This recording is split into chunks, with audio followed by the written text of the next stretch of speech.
సర్పరాణి. ఒకరోజు పీటర్ రాజు గొప్ప ఉత్తర అడవిలో వేటకు వెళ్లి పూలదండలు మరియు ఆభరణాలతో అలంకరించబడిన ఒక అద్భుతమైన జింకను చూశాడు. ఆశ్చర్యంతో అతను తన విల్లును దించి దానిని అడవుల్లో వెంబడించాడు. కాని ఆ జింక వేగంగా ఉంది. దాని బంగారు ఆభరణాలు మెరుస్తూ పొగమంచు అడవుల్లోకి మాయమయ్యాయి. సంధ్యవేళ అలసిపోయి ఊపిరి ఆడక పీటర్ రాజు నది ఒడ్డుకు చేరుకున్నాడు. అతను విశ్రాంతి తీసుకోవడానికి వంగినప్పుడు నీటి నుండి ఒక స్వరం ప్రతిధ్వనించింది. నిన్ను నువ్వు నదిలోకి విసిరేసుకో పీటర్ రాజు.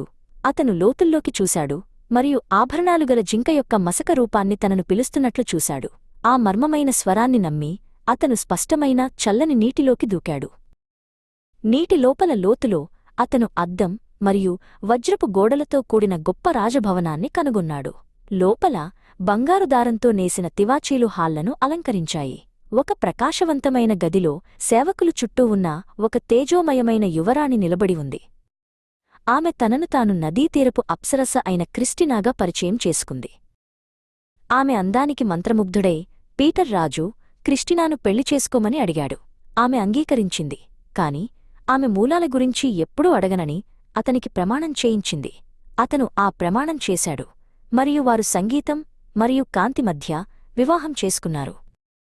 సంవత్సరాలు ఆనందంగా గడిచాయి మరియు వారికి 2 అందమైన పిల్లలు జన్మించారు. కాని పీటర్ యొక్క ఉత్సుకత భరించలేనంతగా పెరిగింది. ఒకరోజు క్రిస్టినా దూరంగా ఉన్నప్పుడు అతను ఆమె వ్యక్తిగత గదులలో వెతికాడు. అతను ఏదైనా కనుగొనకముందే ఆమె కనిపించింది, దుఃఖంతో మరియు నమ్మకద్రోహం జరిగినట్లుగా. నువ్వు నీ ప్రమాణాన్ని ఉల్లంఘించావు, ఆమె చెప్పింది. ఇప్పుడు నువ్వు గొప్ప పరీక్షలను ఎదుర్కోవాలి. నన్ను శపించకు, లేదా నువ్వు నన్ను శాశ్వతంగా కోల్పోతావు. వెంటనే వారి పాదాల కింద ఒక సుడిగుండం తెరుచుకుంది. క్రిస్టినా మరియు పిల్లలు మాయమయ్యారు. పీటర్ అంతులేని ఇసుక ఎడారిలో ఒంటరిగా ఉన్నట్లు కనుగొన్నాడు. గుండె పగిలిన పీటర్ తన పోగొట్టుకున్న కుటుంబం కోసం పిలుస్తూ ఆ బీడు భూమిగుండా తిరిగాడు. సంధ్యవేళ క్రిస్టినా పిల్లలతో తిరిగి కనిపించింది.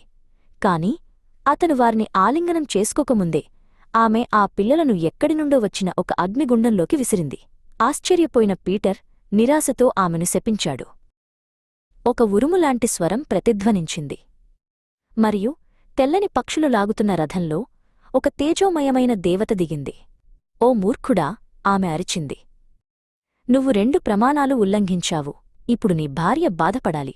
పిల్లలు ఎటువంటి హాని లేకుండా తిరిగి కనిపించారు. కాని దేవత తన దండంతో క్రిస్టినాను కొట్టి ఆమెను సర్పంగా మార్చింది. ఆ సర్పం భూమిలోకి జారుకుని మాయమైంది. ఓ రాజా, నువ్వు ఆ మంత్రాన్ని వీలైతే విచ్ఛిన్నం చెయ్యి అని దేవత మేఘాలలోకి ఎగసిపోయే ముందు చెప్పింది. విచారంలో మునిగి పీటర్ తన పిల్లలతో తన కోటకు తిరిగివచ్చి జ్ఞానం కోసం వెతికాడు.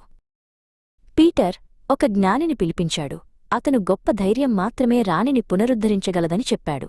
అతను పర్వతాలలో ఒక రాతి తలుపు వద్దకు పీటర్ను నడిపించి అతనికి ఒక చెక్క కర్రను అందించాడు. దానిని కొట్టు అని ఆ సన్యాసి చెప్పాడు. పీటర్ తలుపును కొట్టాడు మరియు మంటలు ఊపిరి పీల్చుతున్న ఒక అగ్నిమయమైన ఎద్దు బయటకు దూకింది. తీవ్రమైన పోరాటం తర్వాత పీటర్ తన కర్రతో ఆ మృగాన్ని సంహరించాడు.